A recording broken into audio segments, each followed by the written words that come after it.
Hello and welcome. You are live with the New Mexico Department of Transportation. My name is Jennifer Heyer, Environmental Planner with WSP, and I will be facilitating this meeting on behalf of the NMDOT. Thank you very much for joining us this evening. We appreciate you taking time out of your Tuesday evening to join tonight's virtual public information meeting hosted by the New Mexico Department of Transportation. We're excited to share information about the New Mexico 31-128 roadway alignment study. If you would like to dial into today's meeting, please dial area code 346-248-7799, and you can use the webinar ID of 861-8725-2536. Once you enter that number, press the pound or hashtag key. You don't need a participant ID. You can just press pound or hashtag again to continue into the meeting.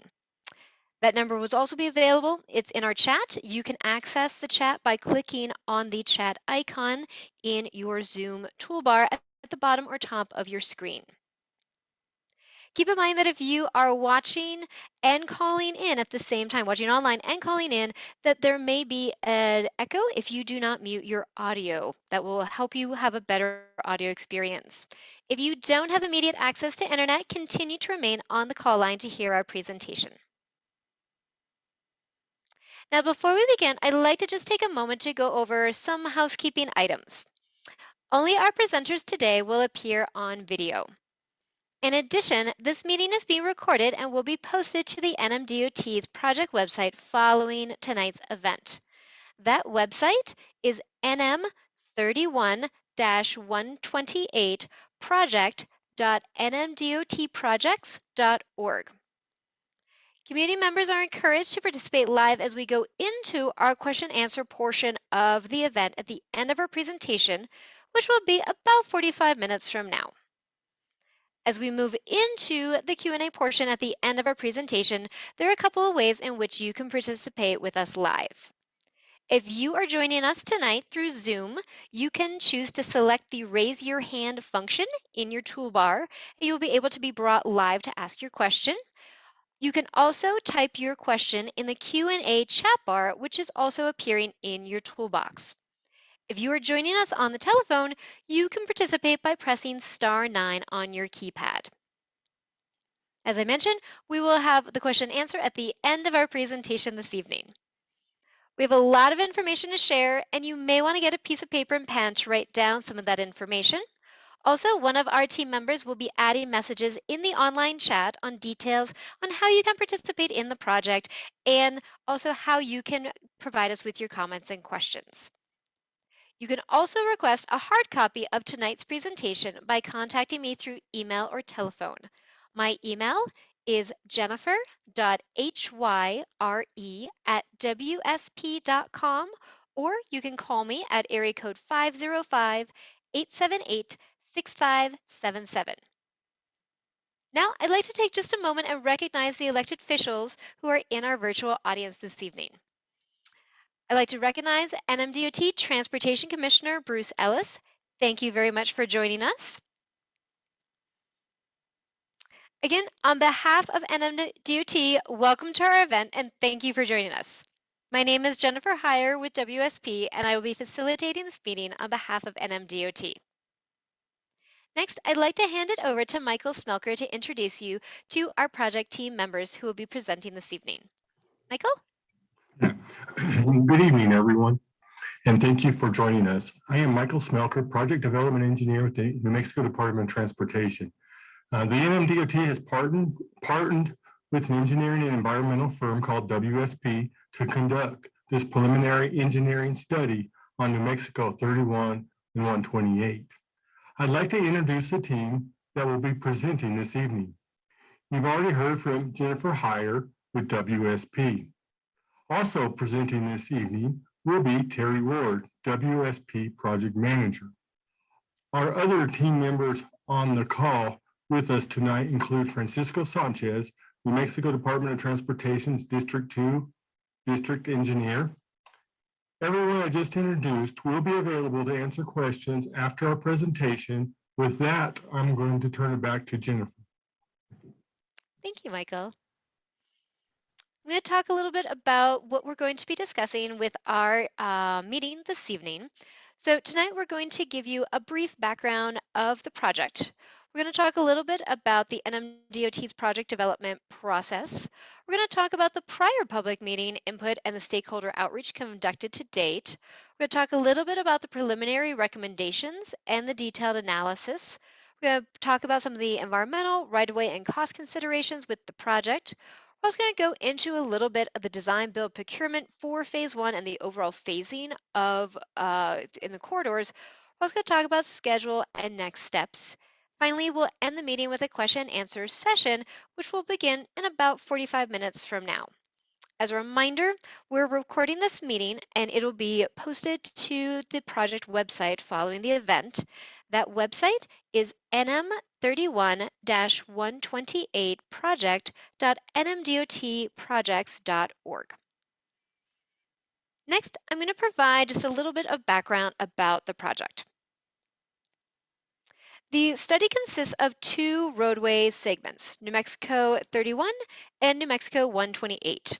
These roadways are part of a major transportation network for local oil and gas production and extraction operations within the Permian Basin of Eddy and Lea counties. The New Mexico 31 portion of the project extends from the intersection of US 62 to the intersection of US 285 in Loving. The New Mexico 128 portion of the project begins at the intersection of New Mexico 31 and extends through the community of Jal to the New Mexico-Texas state line.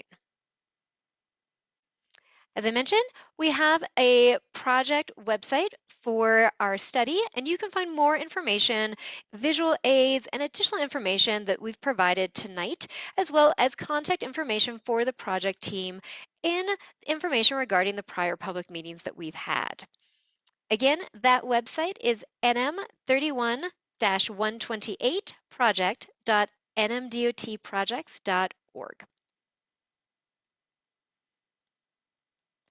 Next, I'm going to talk a little bit about the NMDOT process for developing projects and where we're at specifically for the process with this project. Currently, we're in the study phase of this project. This is called Phase 1AB by the NMDOT. During the Phase 1AB study, we identify what improvements are needed and why. We evaluate potential options that could be feasible to carry through to design and eventual construction.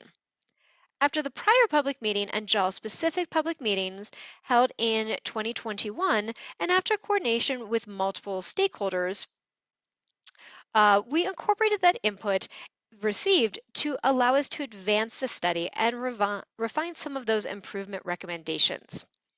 Now we're nearing the end of that study phase, and so we're back with you tonight to present to the public our additional recommendations, those refinements, and those findings that we have. And your input is key to helping us advance the project into environmental studies and preliminary engineering design. We'll continue coordinating with our key stakeholders and agencies that manage resources in and around the corridor. At this point of the project, we've completed a draft Phase 1AB alignment study report. This report is under review by the NMDOT, and we'll be getting ready to finalize the study report once we receive agency comments and have additional public and stakeholder input to incorporate. With that, I'd like to hand it over to Terry Ward, WSP Project Manager, who will discuss our prior public meeting and stakeholder outreach efforts. Terry? Thanks, Jennifer. So let's start with the first public meeting that we had last year. Next slide, please. So last year in August, we held our first overall project meeting, and it was for the entire project. We talked about existing conditions, challenges, alternative identification or alternatives that we had identified at that time, our screening process, and then we had what we called some preliminary alternatives. The next slide, we had our second public meeting then in JAL in September of last year, and we presented the same suite of items, existing conditions, challenges, alternative identification, screening, and preliminary alternatives. It was Jal specific, though, tailored towards the aspects in Jal. We got a lot of really, really great feedback. We have changed our recommendations based on the feedback, and we'll show you tonight some of the changes. We had questions about why are we four laning some of the segments or recommending four laning in our alternatives? Why are we looking at intersection treatments such as roundabouts? And we had some good feedback about restricted crossing U-turns, and we'll talk about some of that as we get further into the presentation. Next. So the stakeholders we've spoken to, the list here, a roster of some of them. We've spoken with all of them. Again, some really great feedback in our study effort. And as Jennifer mentioned, we're winding down the study phase and moving into what I'll call the engineering phase. Next. So we have tonight preliminary recommendations. Last public meetings, last year we had preliminary alternatives. So again, tonight we have preliminary recommendations. So we're going to present those recommendations. We're going to present some of our analysis or detailed analysis on those alternatives and how we came to these recommendations. So I'll start with the purpose of the project. The purpose is to improve 31 and 128 to mitigate problems with highway safety, traffic capacity and congestion, and condition of the roadway and related infrastructure. So we're going to talk a lot about highway safety, traffic capacity, and congestion in our analysis. And again, we'll feature that as we move forward. Traffic safety again then, in terms of the corridor, 722 crashes on 31 and 128 in a 6-year period from 2014 to 2019. 28% of all crashes resulted in fatalities or injuries. 27 fatal crashes occurred during that timeline. And the primary crash types include rear end, head-on, overturn, and right angle crashes. Now those crash types are indicative of inadequate safe passing areas, conflicts at intersections, lack of turn lanes, and narrow shoulders. So we're going to talk tonight about some things that we use in the engineering field to measure the platooning or impatience that drivers can have as they get in queues of vehicles in the corridor, which can cause can be contributing to some of these types of crashes in the corridor. Next. So preliminary recommendations then. I'll start now with mainline alternatives. So some of the mainline alternatives we have is a flush median 4-lane alternative where we have a hard surface median in the center, 14 feet, 2 12-foot driving lanes on each side, and a 10-foot outside shoulder. We're going to recommend this as we show you where in the project in areas where there's high access density, and it's predominantly on 31 at the start of the job. We have a 4-lane depressed median alternative, which has a median of variable width. We're showing 60 feet wide in this particular graphic here, but that median width can be reduced in constrained areas. And we do have some narrower median areas. That median in this depressed median alternative is not hard surfaced or traversable. There's a 6-foot inside shoulder, 2 12-foot driving lanes, and again, that 10-foot outside shoulder in our depressed median 4-lane alternative. Next. In the City of Jal, we're continuing with our 3-lane alternative, what we call 2-way left turn lane. So that continues to be our recommendation in Jal. And in the areas where there's lower volumes of traffic, we have what we call an enhanced 2-lane alternative that consists of periodic passing lanes. And I'll show you this graphically where these are. It's on 31 from 128 to 62, and on 128 from the east corporate limits of Jal to the Texas state line, New Mexico, Texas state line. So let's switch gears then, preliminary recommendations, and let's talk about intersections. So one intersection type that we had in our study and we presented in the public meetings last year was called a restricted crossing U-turn, or what we call an R-cut. We actually had some locations where we were considering R-cuts when we presented to the public and our stakeholders last year. We no longer are proposing R-cuts, restricted crossing U-turns. The reason being predominantly is we did a significant amount of outreach with oil and gas and the stakeholders and entities that represent the oil and gas industry. And there was a very strong opposition to this type of an intersection treatment. And if you look at the picture, there's a solid concrete median in the center that does not allow the side street traffic to cross and make a left turn. So to make a left turn from the side streets, they have to make a right. They have to cross 2 lanes of traffic on the main line and then work their way over to an inside left turn lane to use the median U-turn location to head the opposite direction. And the comments fairly uniformly were that with the oil and gas industry, the types of vehicles, oversized and some slow moving, that could lead to some traffic issues, not only congestion, but safety. Restricted crossing U-turns are a treatment that has shown to be a very good treatment in certain locations. We're just not recommending them here in the oil and gas. However, there will be median U-turns in the depressed median 4-lane sections. So there will be the U-turn piece of it, just not the intersection R-cut treatment. Next. So another type is what we call a high T of intersection treatment. We're recommending high T's at 31 and 62, 128 in Whip, 128 in Orla, and 128 in Buck Jackson. And if you look at the picture, a high T is the intersecting road, uses a inside acceleration lane that is separated by a concrete median. So on the left side of this picture, the traffic wanting to enter the main line crosses in the left turn area in the inside of the 2 lanes of traffic. They get up to speed, and then downstream or towards the top of the picture is where that merge actually takes place. So they're not merging right at the intersection. It is shown to have some significant capacity and safety benefits for traffic. Next. And roundabouts. We're recommending roundabouts at 31 in Refinery and 31 and 128. Roundabouts have shown to be a treatment that can handle high capacity with a high level of traffic safety. Next.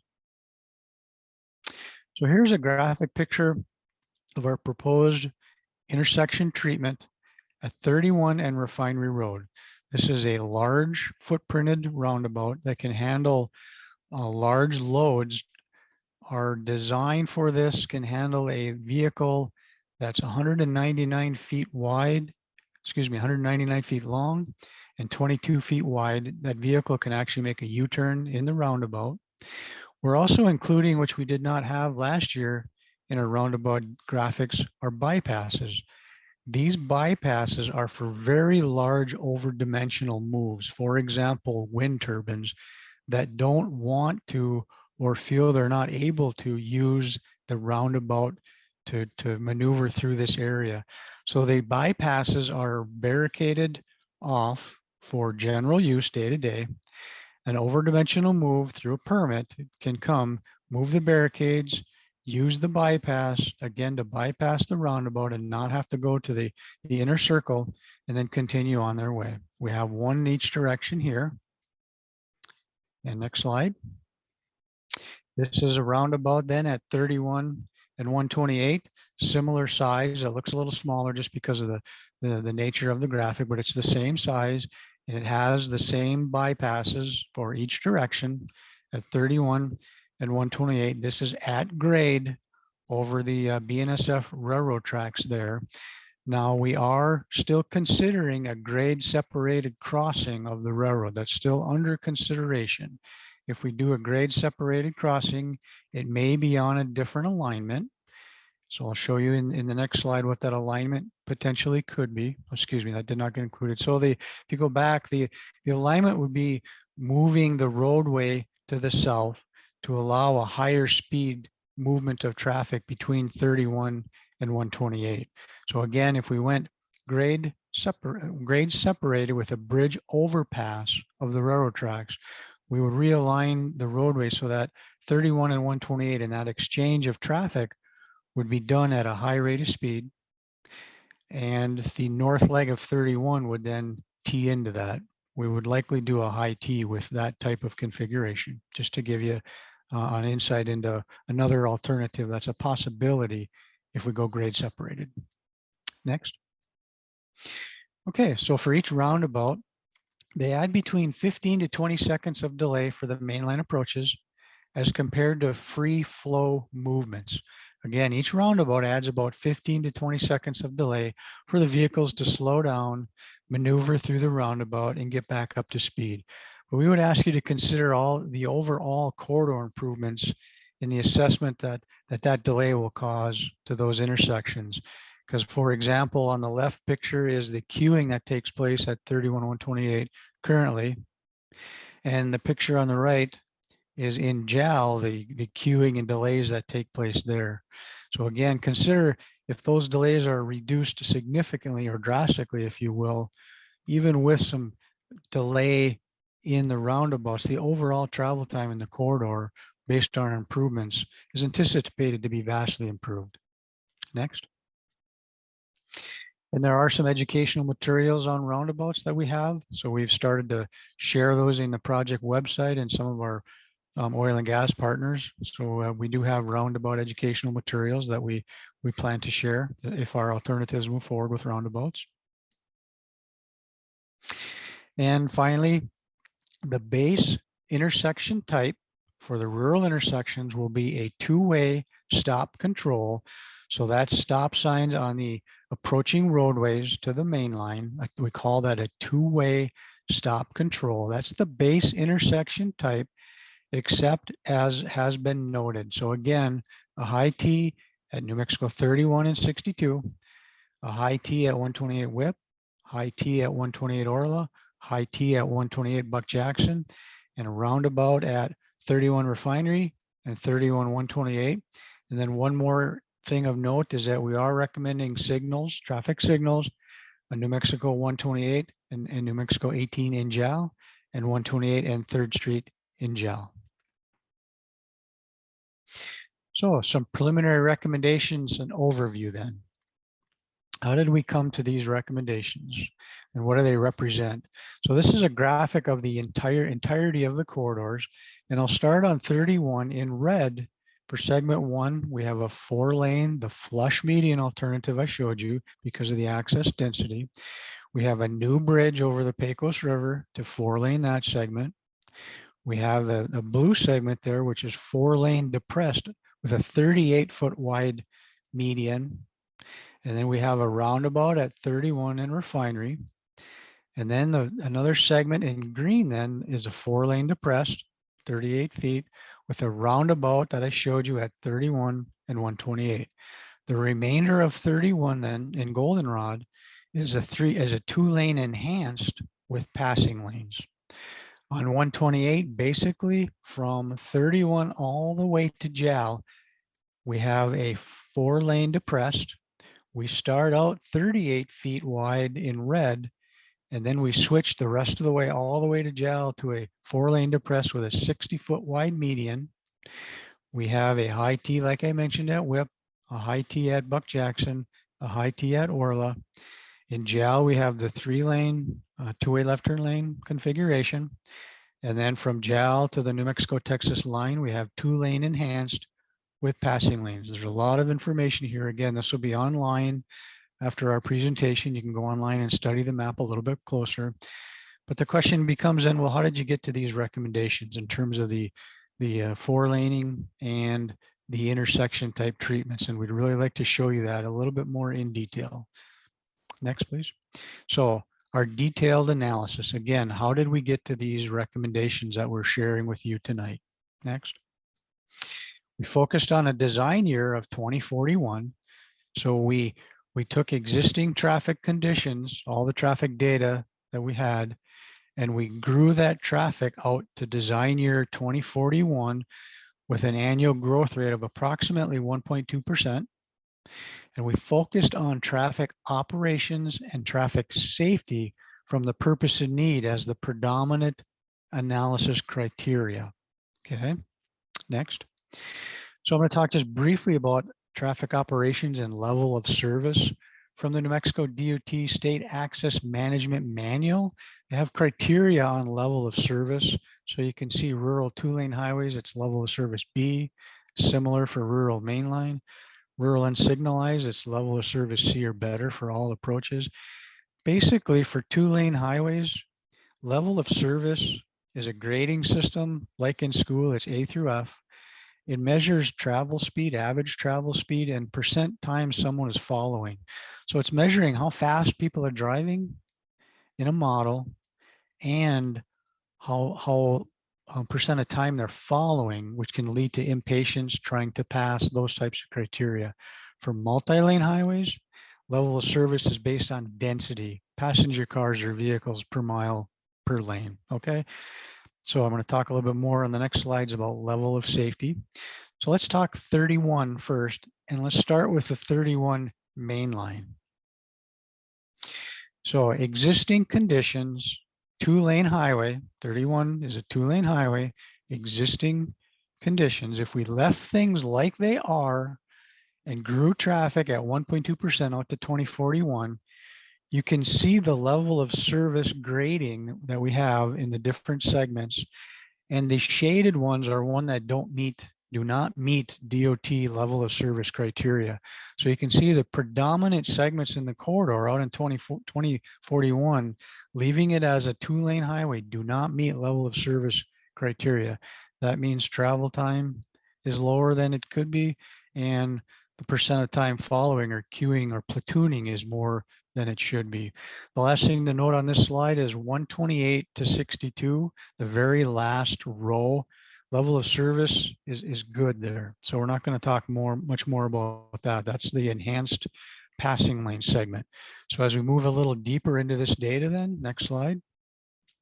Then we go to multi-lane on 31, the 4-lane recommendation that we have from the start of the job to 128, again out in 2041 with those build recommendations that I showed you, the 4-lane flush at the start of 31 and then switching to the 4-lane depressed at 2041, growing traffic 1.2%, level of service A across the board. You can see the dramatic improvements with the 4-lane segment, going from not meeting DOT level of service criteria to really being, top of the class, if you will. Okay, so that's 31 main line. Next. Let's talk about 31 rural intersections then, detailed analysis. This is again, existing conditions, 2-way stop control out in 2041. You can see some intersections along there, Kelly Road, Donaldson Farm. Refinery is very poor with Fs kind of across the board at Refinery. And then we have 128 has an F.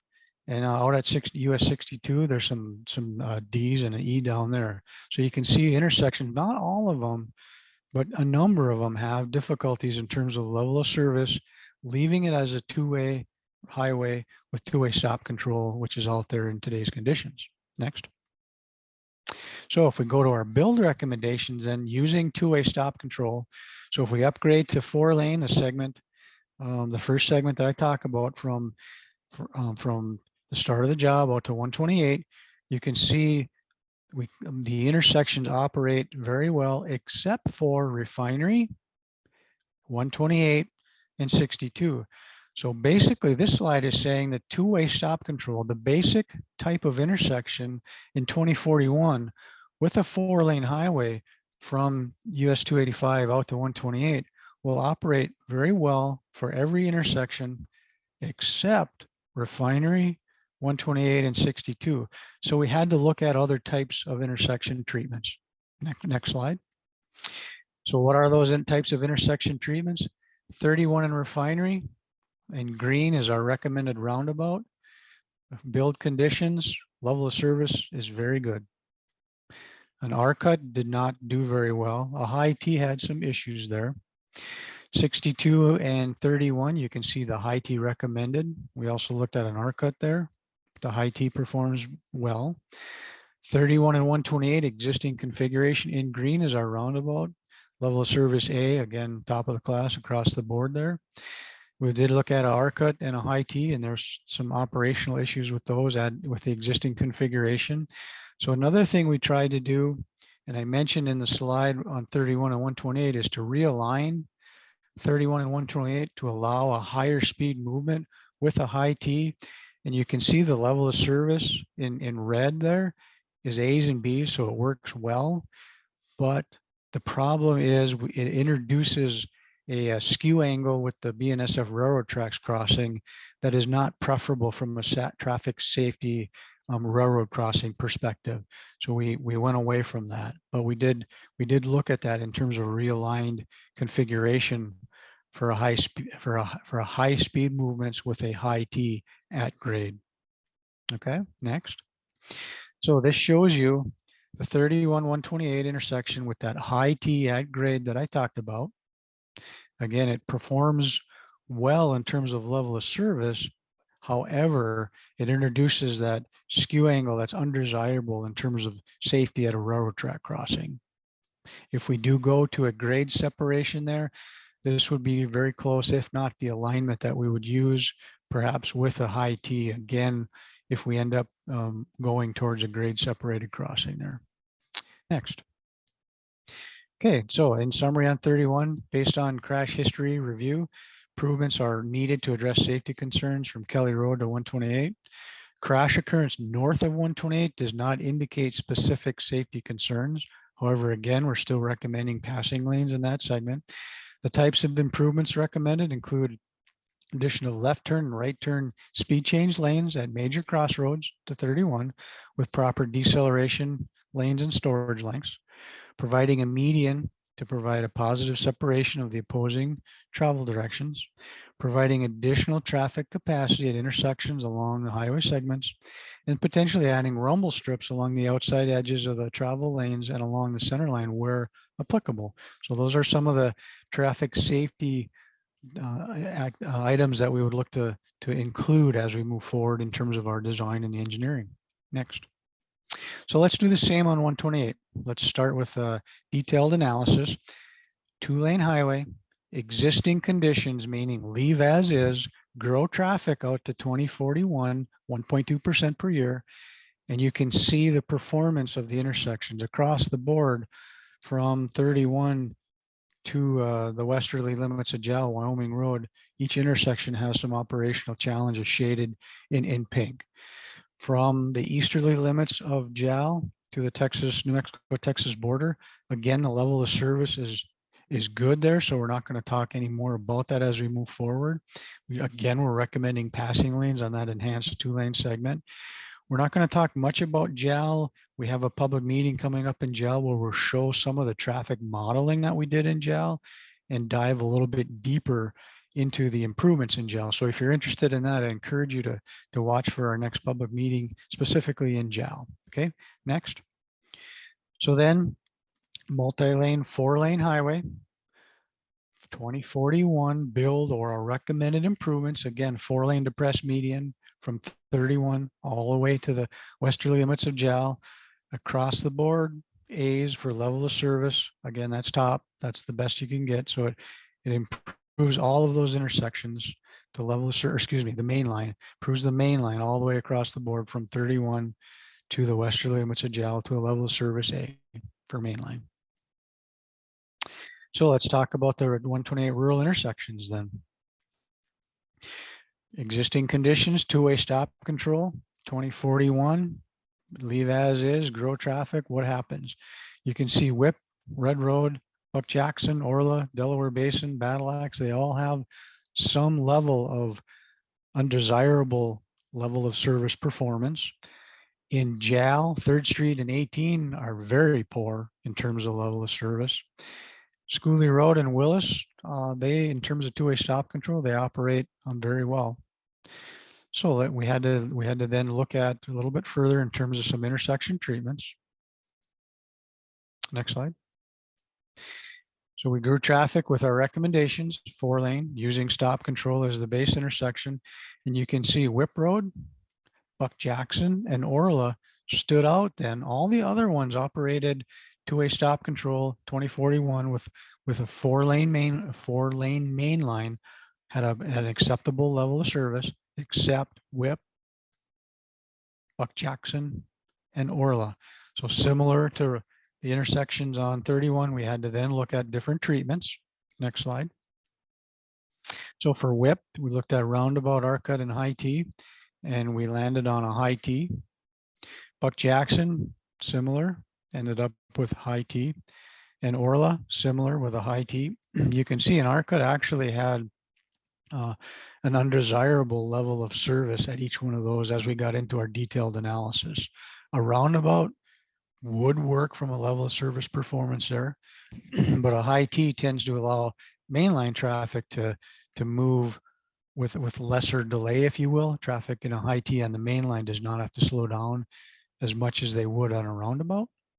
So those are our recommendations for WIP, Buck Jackson, and Orla, the high T, and the reason why we had to look beyond the traditional two-way stop control. Next.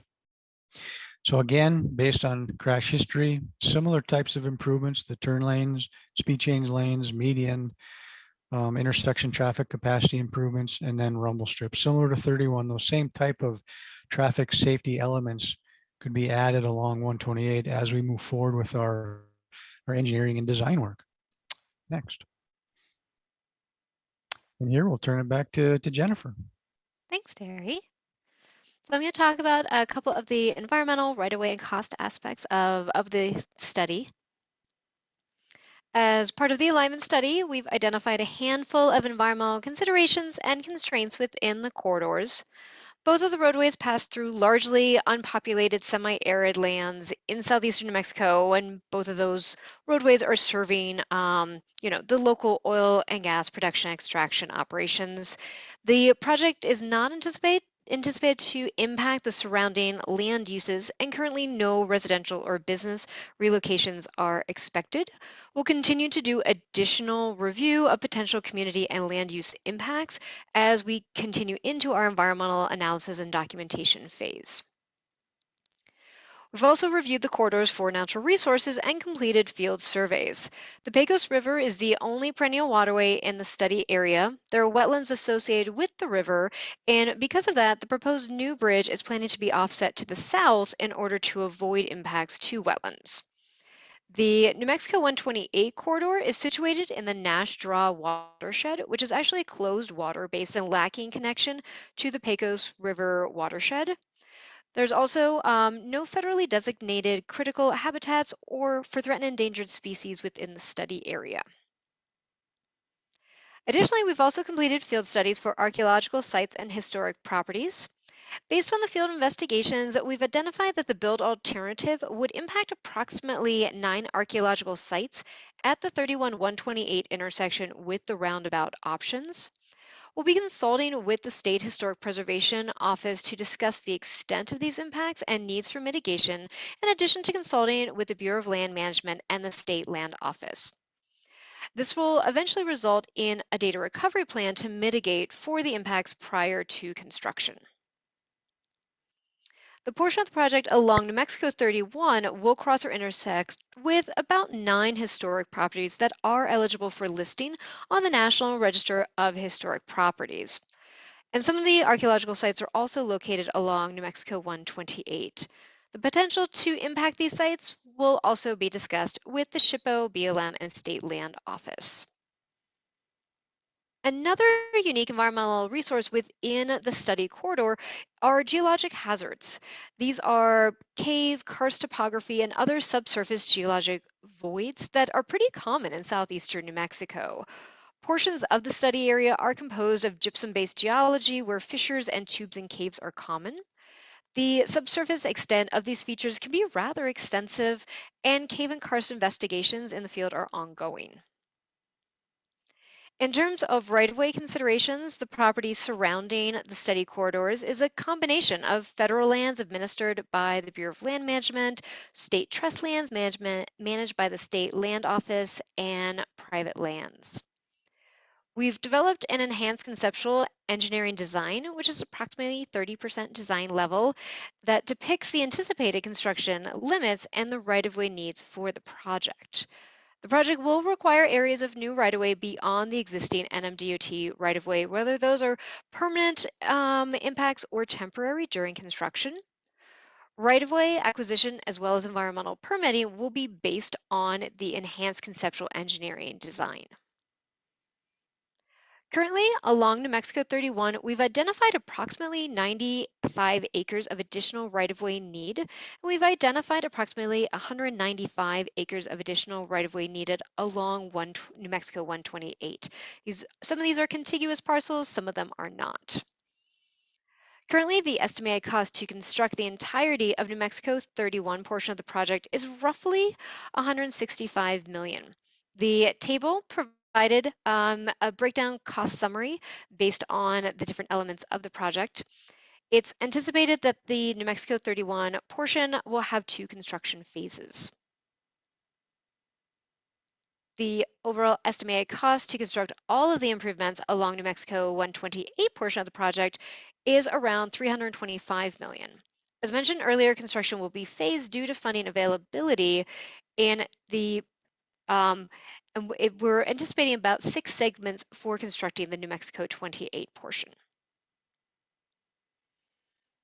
And with that, I'm going to pass it back to Terry to talk a little bit more about the project delivery method that we're going to be using for this project for phase 1 and the project phasing.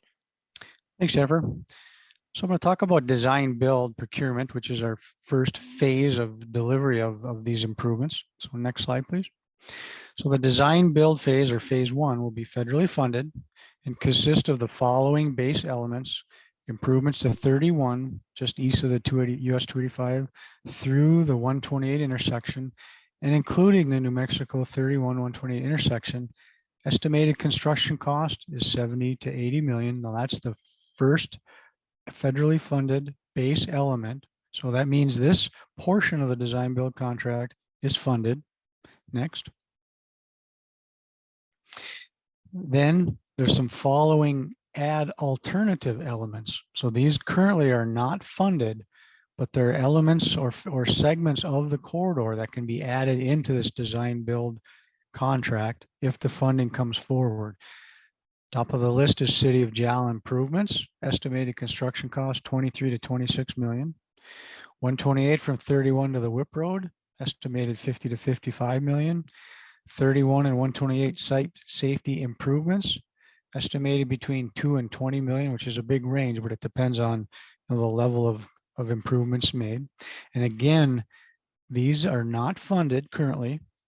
They can be added into the design build contract or as deferred work to the design build agreement if funding is secured once the initial design build contract is executed. Okay. The spot safety improvement preliminary recommendations, 31, the Mosaic, Intrepid, United Salt industrial areas, adding some turning lanes or speed change lanes, auxiliary lanes there.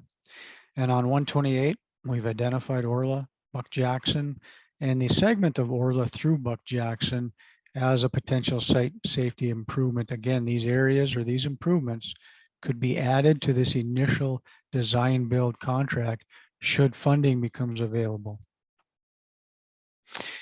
So this particular slide shows the design build pieces. In red is the base design build phase, which is funded. It's 31 all the way out through and including the 31 128 intersection. And if you look to the right in Jal, that was the next on the list. That's the 3-lane segment in Jal to the right side of the graphic in goldenrod.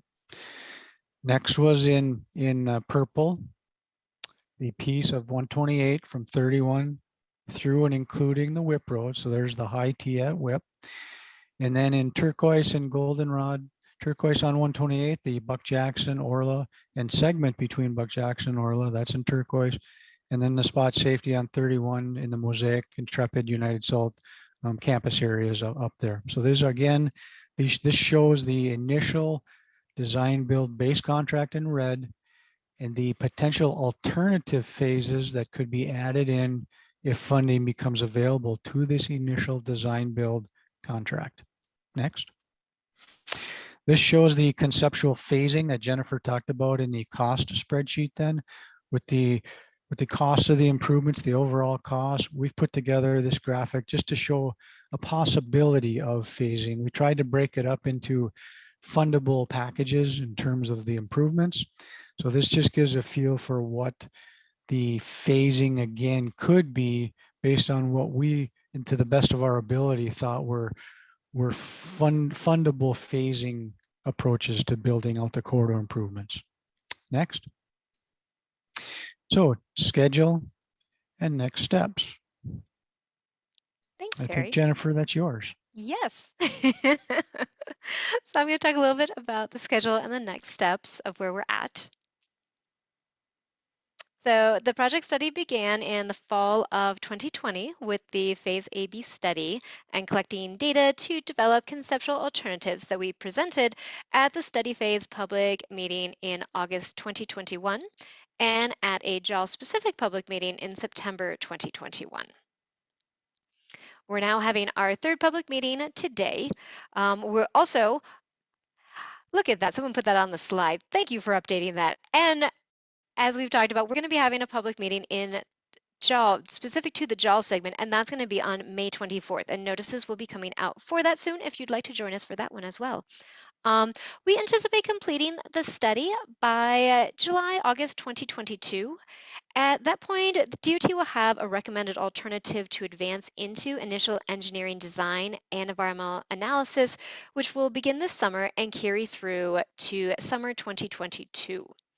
We will incorporate the feedback received from this public meeting and the 30-day comment period to continue to advance the project.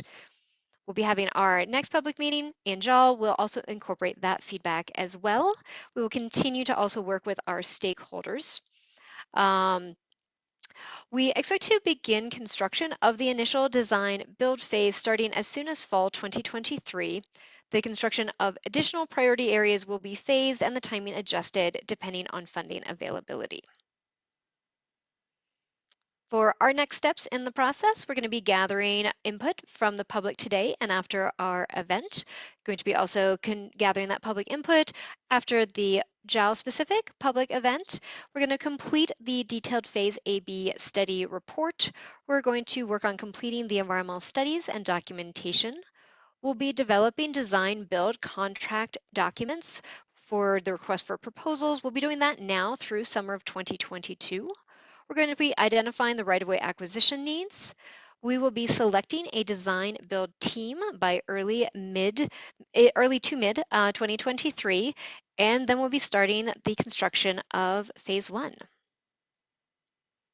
Well, now that you've heard from us, we'd like to hear from you. But before we open it up to our Q&A portion, I just want to give you ways to let you know how you can contact me after this event to ask your questions and provide comments. You can email me at jennifer.hyre@wsp.com.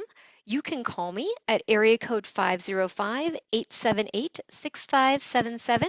You may feel free to send us your comments or questions through postal mail at the WSP office in Albuquerque. We do prefer that you provide electronic submittals, but you can send it through the mail, whichever is at your convenience. We do, although, ask that you provide your input by June 3rd in order for us to continue advancing with the project. You can contact me to request a paper copy of tonight's presentation. You can also feel free to go to the project website for more information that we've presented here. This presentation, as well as the recording, will be live in the coming days at that website, which is nm31-128project.nmdotprojects.org. So we're going to get ready to open it up for our question and answer. Just as a reminder for how you can participate, if you are joining us on Zoom, you can use the raise your hand function to be brought live to ask your question. We will call you and ask you to unmute. Alternatively, if you are joining us on Zoom, you can type your question in the Q&A chat box along your toolbar, and I will read those. If you have joined us on the telephone, you can press *9 on your telephone keypad and we'll be able to bring you in live. If you are not prepared to ask your question yet this evening or would prefer to do so in just contacting me, you can do that as well. So with that, let's take our first question. I see that Commissioner Bruce Ellis has a question. Can we please go back and review the cost estimates and what portion of the project are currently funded?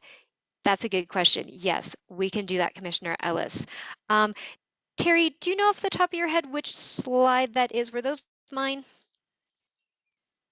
Yes, it was. Reed, can you go back to those slides?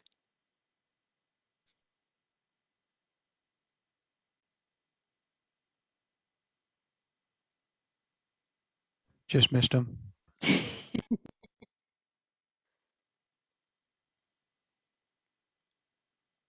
Reed, we lost your video feed. That's going to be coming right back up in just a second. Okay, great. Bear with us just one moment. Apologies on our technical glitches there. Let me start the answer, Jennifer, and we can show it graphically if we want. But the piece that's funded in terms of the design build contract, this initial contract, are the improvements on 31 from 285 out to 128, including the 31 128 intersection. That's great. That's the slide right here. So that's funded. That's the base part of the design build contract. Estimated cost 70 to 80 million. Again, 31 just east of the 285 intersection through and including the 31 128 intersection, estimated at 70 to 80 million. That is funded. That is moving forward in terms of the design build contract. And then I mentioned a whole suite of alternatives that are not yet funded that could be part of this. Jennifer, if you want to go back to your piece. Terry, this is Michael. Also, we want to let you guys know the JAL portion, the DOT has submitted a raise grant application for around 25, 30 million. We'll be waiting to see if we do receive that, but that has also been submitted also for the JAL portion through town. Thank you for that, Michael. That's helpful.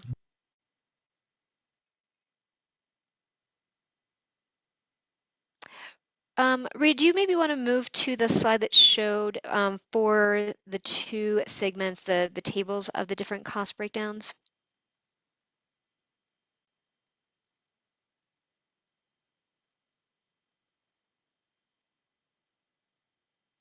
Oh, that would have been back.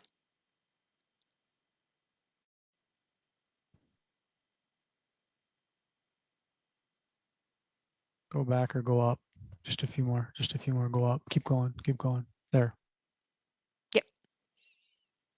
There we go. So yeah, so this table, and Terry, I can let you speak to this, but yeah, so this is for the 31 segment or portion of the roadway with the two segments and the estimated costs, and then the following table we have broken out for New Mexico 128. Yeah, this table shows, thanks Jennifer, this for 31, this table shows the roadway elements, drainage, bridges, some contingencies, engineering, construction management, gross receipts tax. So project total, there'd be some residual costs for things like right of way that aren't included in here. But this gives you what I'm going to call the base construction cost with a contingency and including engineering in it for the 31 piece for 165 million. Similar on the next slide. Yeah, it's the same type of listing of elements, if you will, broken up into the six different fundable segments that we felt were along 128. And you can see 325 million for the build out, if you will. And that's, you know, in today's world, depending on how long this takes with inflation and such, that's our best estimate in today's world in terms of the cost. Michael, anything to add on these?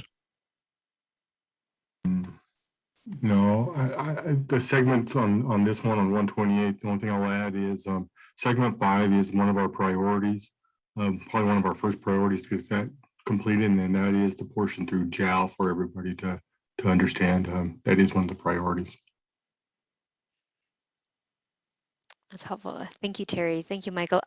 Along those lines, House Representative Catherine Brown has a question. How sure are we of the accuracy of the current cost estimates in light of ever escalating prices for construction materials? That's a very good question. Terry, could you help us speak to that a little bit? Yeah, I indicated a little bit already. The challenge is when would funding come forward? How many pieces or packages are needed to deliver all the improvements? Those are unknowns that really dramatically can affect the overall cost.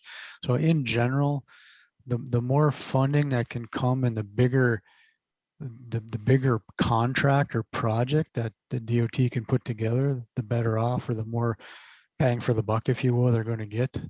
And the sooner that money comes, the better. So we don't know in terms of the timeline on when all this phasing would be done, when that funding would come. Again, how large or how small the contracts would be. That's the challenge that's there. This was our best attempt to give a segmented approach to pricing this as best we could. Michael, Francisco, you guys want to add anything to that?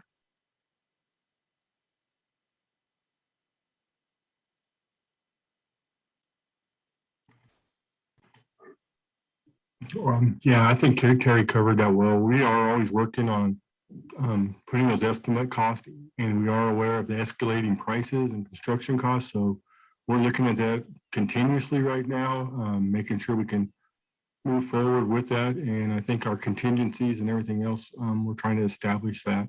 It's an ongoing battle, but I know the department overall, we're working on trying to strive that and produce these projects, improve the safety along this corridor. Thank you, Michael. Thank you, Terry. Flora, I believe we have some folks with their hands raised that would like to ask their question live. Yes, we do. Our Great. first question will come from Deborah Hicks. Deborah, I have gone ahead and unmuted you. Go ahead and unmute your microphone and please ask your question. Very much. My question is regarding the roundabouts. In the areas where you actually have the bypasses, when they enter the highway, do they have a free lane or will they be merging basically instantaneously? It's a good question, Deborah. Thank you. Terry, could you help us answer Deborah's question on the roundabouts? Yeah, so can we go to the end of the presentation? I want to take a couple of different things. Okay, just stop here. This slide just shows you that we did a oil and gas study of a 20-mile corridor on each side of 31 and 128. We looked at 5 and 10-year projected activities. That's not answering the question, but I just wanted to show you that because this slide popped up. Go to the next slide, please. So I'm going to talk from this one, Deborah. This one doesn't show the bypasses, but it helps, I think, kind of understand operationally the roundabouts and how they work. So I'm going to start with this one.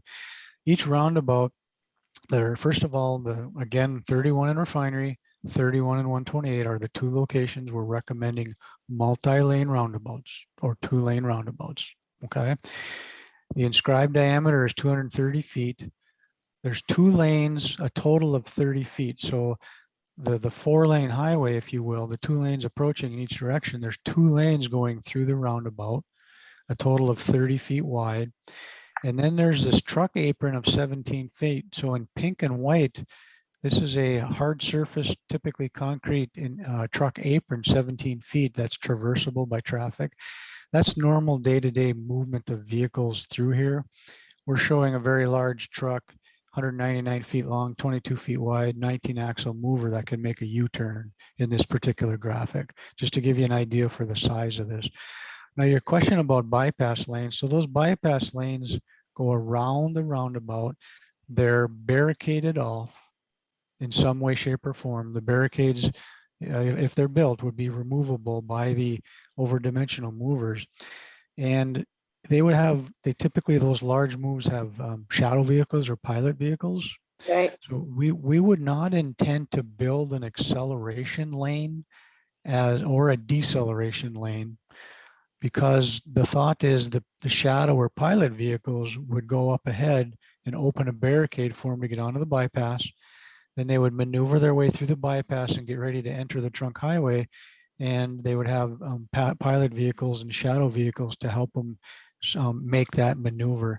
Now, there's a 10-foot shoulder outside. Perhaps as we move forward, we look at that 10-foot shoulder in terms of our engineering. But as of now, to answer your question, we are not showing decel or acceleration lanes for those over-dimensional bypasses.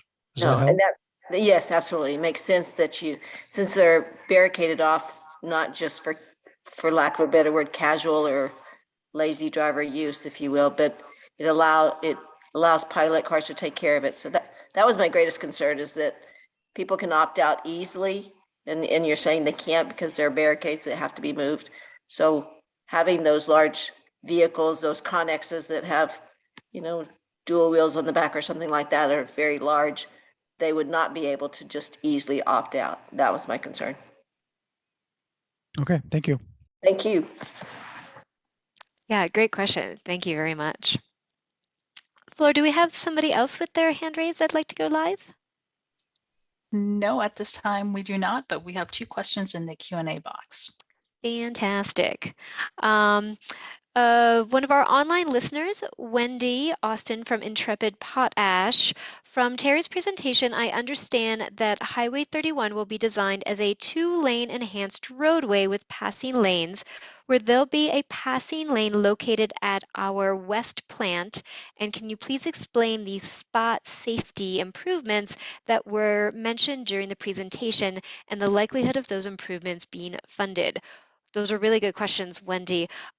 Terry, can you help kick us off to answer Wendy's questions on the 2-lane out at the West plant and the safety spot improvements?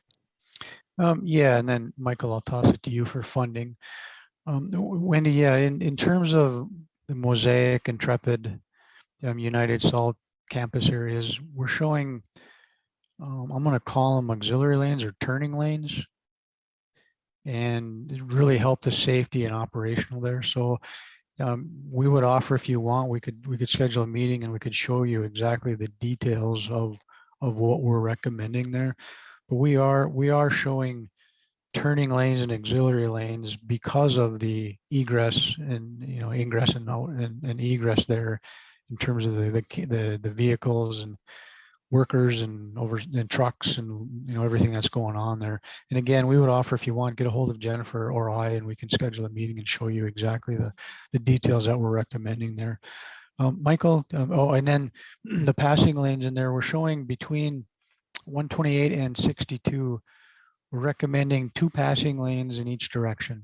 And again, if we have a meeting, I can show you exactly where they are. But so from 128, from there to 62 in each direction, 2 passing lane opportunities for people to make their passing moves that they need to, in addition to improving, the lanes and egress, if you will, at your campus areas.